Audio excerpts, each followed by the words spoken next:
Welcome back to my channel. ಹೊಸದಾಗಿ channel ನೋಡ್ತಾ ಇದ್ದರೆ ಸಬ್ಸ್ಕ್ರೈಬ್ ಮಾಡಿಕೊಂಡು ಸಪೋರ್ಟ್ ಮಾಡಿ. ವಾರಾಹಿ ದೇವಿಯ ಆಶೀರ್ವಾದ ಎಲ್ಲರ ಮೇಲೂ ಇರಲಿ ಅಂತ ವಿಡಿಯೋ ಪ್ರಾರಂಭ ಮಾಡ್ತಾ ಇದ್ದೀನಿ. ಅತೇಂದ್ರಿಯ ಶಕ್ತಿಗಳನ್ನು ತಂದಿರುವಂಥ ಈ ಅಮಾವಾಸ್ಯೆ ಅನ್ನುವಂಥದ್ದು ನಮಗೆ ಸೂರ್ಯಗ್ರಹಣ ಕೂಡ ಬಂದಿದೆ ಈ ದಿನ. ಆದರೆ ಅದರ ಒಂದು ಶಕ್ತಿ ಏನಿರುತ್ತೆ, ಅದರ ಒಂದು ಎಫೆಕ್ಟು ನಮ್ಮ ಮೇಲೆ ಬೀಳೋದಿಲ್ಲ. ಅದನ್ನು ನಾವು ಭಯ ಬಿಟ್ಟು ಅಮಾವಾಸ್ಯೆ ಪರಿಹಾರ ಮಾಡಿಕೊಂಡ್ರೆ ಸಾಕಾಗುತ್ತೆ. ಅಮಾವಾಸ್ಯೆ ಮಂಗಳವಾರ ಬಂದಿದೆ ಅಂತ ಹೇಳಿದ್ರೆ ಅತೀಂದ್ರಿಯ ಶಕ್ತಿಗಳನ್ನು ತಂದಿರುತ್ತೆ ಅಂತ ಅರ್ಥ ಸ್ನೇಹಿತರೆ. ಯಾಕಂದರೆ ದೇವಿಯ ವಾರ. ನಾವು ಅಮಾವಾಸ್ಯೆ ಅನ್ನುವಂಥದ್ದು ಕೂಡ ಲಕ್ಷ್ಮೀ ದೇವಿಯನ್ನು ಪೂಜಿಸ್ತೀವಿ. ಈ ದಿನ ದುರ್ಗಾದೇವಿಯನ್ನು ಕೂಡ ಮಂಗಳವಾರದ ದಿನಗಳಲ್ಲಿ ಆರಾಧನೆ ಮಾಡ್ತೀವಿ.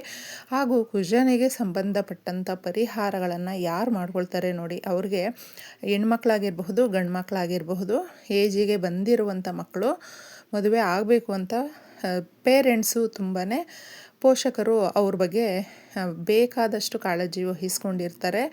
ಆದರೆ ಮಕ್ಕಳಿಗೆ ಕಾರಣಾಂತರಗಳಿಂದ ಮದುವೆ ಆಗಿರೋದಿಲ್ಲ, ತುಂಬ ಭಯಪಡ್ತಾ ಇರ್ತಾರೆ. ಮದುವೆ ಆಗೋದು ಅನ್ನೋದು ಒಂದು ಚಾಲೆಂಜ್. ಆದರೆ ಒಳ್ಳೆ ಜೀವನ ಸಂಗಾತಿ ಕೂಡ ಅಷ್ಟೇ ಮುಖ್ಯವಾಗಿರುತ್ತೆ. ಅದು ಹೆಣ್ಮಕ್ಳಿಗಾಗಿರಬಹುದು ಗಂಡು ಮಕ್ಕಳಿಗಾಗಿರಬಹುದು. ಈ ರೀತಿಯ ಮಂಗಳವಾರದ ದಿನಗಳಲ್ಲಿ ತಪ್ಪದೆ ಓಂ ಸ್ಕಂದ ದೇವಾಯ ನಮಃ ಅನ್ನುವಂಥ ಮಂತ್ರವನ್ನು 108 ಬಾರಿ ಪಠಣೆ ಮಾಡುತ್ತಾ ಸಾಧ್ಯ ಆದರೆ ನೀವು ಕಾರ್ತಿಕೇಯ ದೇವಸ್ಥಾನಕ್ಕೆ ಹೋಗಿ ಪೂಜೆ ಮಾಡ್ಕೊಂಡು ಬರುವಂಥದ್ದು ಉತ್ತಮವಾಗಿರುತ್ತೆ. ಹಾಗೂ ಯಾರಿಗೆ ದಂಪತಿಗಳಿಗೆ ಮಕ್ಕಳು ಇರೋದಿಲ್ಲ, ಎಷ್ಟೋ ವರ್ಷಾನುಗಟ್ಟಲೆ ಈಗ ಹಾಸ್ಪಿಟ್ಲಲ್ಲೆಲ್ಲ ಒಳ್ಳೆ ಮೆಡಿಸನ್ನು ಅದು ಇದು ಎಲ್ಲ ಇದೆ. ಆದರೆ ಕೆಲವು ಕಾರಣಾಂತರಗಳಿಂದ ಅವ್ರಿಗೆ ಹಾಸ್ಪಿಟ್ಲಲ್ಲೂ ಕೂಡ ವರ್ಕ್ ಆಗಿರೋದಿಲ್ಲ. ಮತ್ತು ಇನ್ನೆಲ್ಲೇ ದೇವಸ್ಥಾನಗಳು ಪೂಜೆ ಪರಿಹಾರ ಈ ರೀತಿ ಮಾಡ್ಕೊಳ್ತಾ ಇರ್ತಾರೆ. ಒಂದು ಸಾರಿ ನೀವು ಮಂಗಳವಾರದ ದಿನಗಳಲ್ಲಿ ಕಾರ್ತಿಕೇಯ ಸ್ವಾಮಿ ದೇವಸ್ಥಾನಕ್ಕೆ ಹೋಗಿ, ಹೇಗಿದ್ದರೂ ಆ ದೇವಸ್ಥಾನಗಳಲ್ಲಿ ತಪ್ಪದೆ ಹುತ್ತ ಅನ್ನುವಂಥದ್ದು ಇದ್ದೇ ಇರುತ್ತೆ. ಆ ಜಾಗದಲ್ಲಿ ಇಷ್ಟೊಂದು ಸ್ಪೂನಷ್ಟು ಹಾಲು ಹಾಕ್ಬಿಟ್ಟು ಬಂದರೂ ಸಾಕು. ಇನ್ನು ಮಿಕ್ಕಿರುವಂಥ ಹಾಲನ್ನು ಯಾರಿಗಾದರೂ ಬಡ ಮಕ್ಕಳಿಗೆ ಮಂಗಳವಾರದ ದಿನ ಹಾಲನ್ನು ಕೊಡ್ತಾ ಬಂದರೆ ನಿಜವಾಗ್ಲೂ ಒಳ್ಳೆ ಬದಲಾವಣೆ ಅನ್ನೋದಾಗುತ್ತೆ. ಈ ದಿನ ಅಮಾವಾಸ್ಯೆ ಕೂಡಿ ಬಂದಿರೋದ್ರಿಂದ ಸಾಧಾರಣವಾಗಿ ಮನುಷ್ಯನಿಗೆ ಬರುವಂಥ ಸಮಸ್ಯೆಗಳು ಜಾಸ್ತಿ ಕಾಡುವಂಥದ್ದು ಅಂದರೆ ಅದು ಮನೆಯಲ್ಲಿ ಹಣಕಾಸಿನ ಸಮಸ್ಯೆಗಳು. ಎಷ್ಟೋ ಓದ್ಕೊಂಡಿರ್ತಾರೆ, ತುಂಬಾ ಕೆಲಸಗಳಿಲ್ಲದೆ ಒದ್ದಾಡ್ತಾ ಇರುವಂಥವರು ಸಾಕಷ್ಟು ಜನ ನಮ್ಮ ಮಧ್ಯೆನೇ ಇದ್ದಾರೆ ಸ್ನೇಹಿತರೆ. ಆದಾಯ ಇಲ್ಲ ಅಂತ ಹೇಳಿದ್ರೆ ಜೀವನ ಮಾಡೋದು ಕಷ್ಟ. ನೀವು ಏನೇ ಮಾಡ್ಕೊಳ್ಳೋದಕ್ಕೆ ಹೋದರೂ ಮುಖ್ಯವಾಗಿ ಕೈಯಲ್ಲಿ ಕಾಸಿದ್ದಾಗ, ಕೈಯಲ್ಲಿ ಕೆಲಸ ಇದ್ದಾಗ ನಮ್ಮ ಜೀವನನೇ ಬೇರೆ ರೀತಿ ಇರುತ್ತೆ. ಆದರೆ ಅದು ಯಾವುದು ಇಲ್ಲ ಅಂತ ಹೇಳಿದ್ರೆ ಜೀವನ ನೋಡೋ ದೃಷ್ಟಿ ಕೂಡ ಬೇರೆ ರೀತಿಯಲ್ಲಿದ್ದಾಗ ಸುಧಾರಣೆ ಕಾಣಬೇಕು. ನಮಗೆ ಎಲ್ಲ ರೀತಿಯಲ್ಲೂ ಕೂಡ ಅನುಕೂಲ ಆಗಬೇಕು ಅನ್ನುವಂಥವರು ನೋಡಿ, ದುಡಿಯುತ್ತಾ ಇದ್ದೀವಿ, ಸಂಬಳ ಬರ್ತಾ ಇದೆ, ಅದೆಲ್ಲವೂ ಕೂಡ ಒಂದು ಕಡೆ ಆದರೂ ಉಳಿತಾಯ ಮಾಡುವಂಥದ್ದಿದೆ ನೋಡಿ, ಅದೇ ತುಂಬ ಮುಖ್ಯವಾಗಿರುವಂಥದ್ದು. ನಾವು ಎಷ್ಟು ದುಡಿತಾ ಇದ್ದೀವೋ ಅಷ್ಟನ್ನು ಕೂಡ ಖರ್ಚು ಯಾಕಂದರೆ ಮಾಡ್ತಾಯಿದ್ರೆ ಇನ್ನೂ ಖರ್ಚು ನಮಗೆ ಜಾಸ್ತಿನೇ ಬರ್ತಾನೆ ಇರುತ್ತೆ. ನಾವೇ ಅದಕ್ಕೆ ಸ್ವಲ್ಪ ಕಂಟ್ರೋಲ್ ಮಾಡಬೇಕು. ಅದನ್ನು ಮಾಡುವಂಥ ಒಂದು ಇದು ಶಕ್ತಿ ಅನ್ನುವಂಥದ್ದು ಸುಖ ಸುಮ್ಮನೆ ಹಾಗೆ ಬಂದುಬಿಡೋದಿಲ್ಲ. ನಮಗೆ ಆದಾಯದ ಮಾರ್ಗಗಳೂ ಕೂಡ ಜಾಸ್ತಿ ಆಗಬೇಕು, ಧನದ ದ್ವಾರಗಳು ತೆರೆದುಕೊಳ್ಬೇಕು, ಮನೆಯಲ್ಲಿ ಚಿಕ್ಕ ಪುಟ್ಟ ಸಮಸ್ಯೆಗಳಿದ್ದರೂ ಕೂಡ ಹೋಗಬೇಕು. ಪ್ರತಿಯೊಂದಕ್ಕೂ ಕೂಡ ಒಂದು ಪರಿಹಾರ ಅನ್ನುವಂಥದ್ದು ಅದು ಅಮಾವಾಸ್ಯೆ ದಿನ ಮಾಡಿಕೊಂಡ್ರೆ ಬಹಳ ಉತ್ತಮವಾಗಿರುತ್ತೆ. ಎಷ್ಟೋ ಜನ ಸೈಟು ಇರುತ್ತೆ, ಮನೆ ಕಟ್ಟೋದಕ್ಕೆ ಆಗೋದಿಲ್ಲ, ದುಡ್ಡಿದೆ, ಒಡವೆಗಳು ಮಾಡಿಸ್ಕೊಳ್ಬೇಕು ಅಂದರೆ ಆಗೋದೇ ಇಲ್ಲ.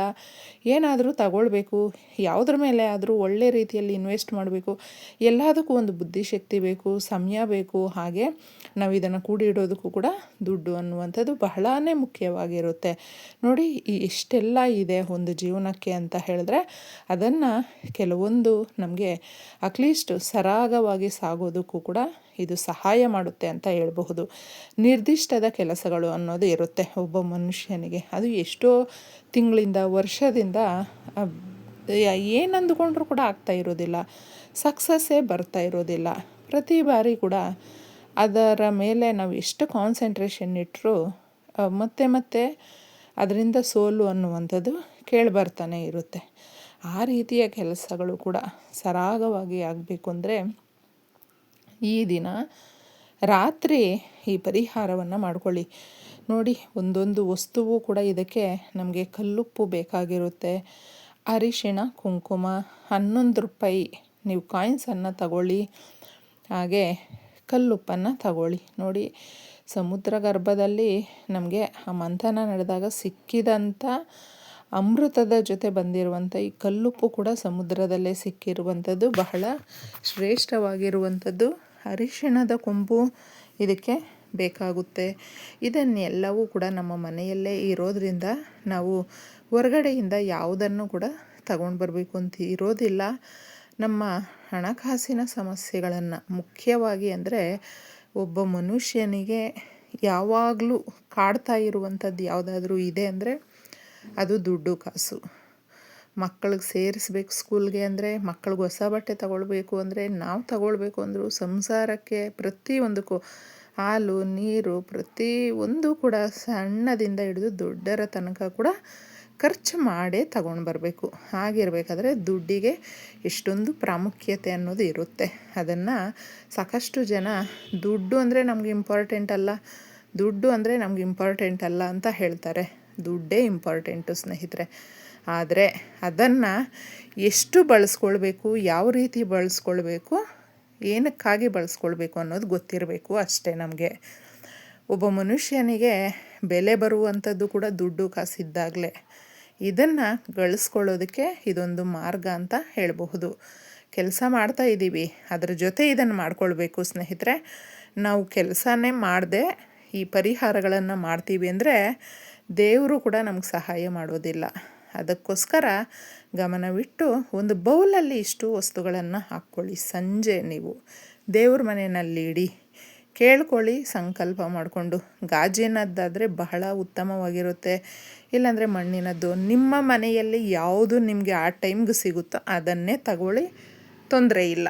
ತಗೊಂಡು ಕೇಳಿಕೊಂಡು ಸಂಕಲ್ಪ ಮಾಡಿಕೊಂಡು ರಾತ್ರಿ ಪೂರ್ತಿ ಅದು ನಮ್ಮ ಮನೆಯಲ್ಲಿದ್ದರೆ, ನಾವು ಸಾಲ ಜಾಸ್ತಿ ಮಾಡ್ಕೊಂಡಿದ್ದೀವಿ ಅಂತ ಹೇಳಿದ್ರು ಸಾಲ ತೀರಿಸೋದಕ್ಕೊಂದು ದಾರಿ ಕಾಣಿಸುತ್ತೆ.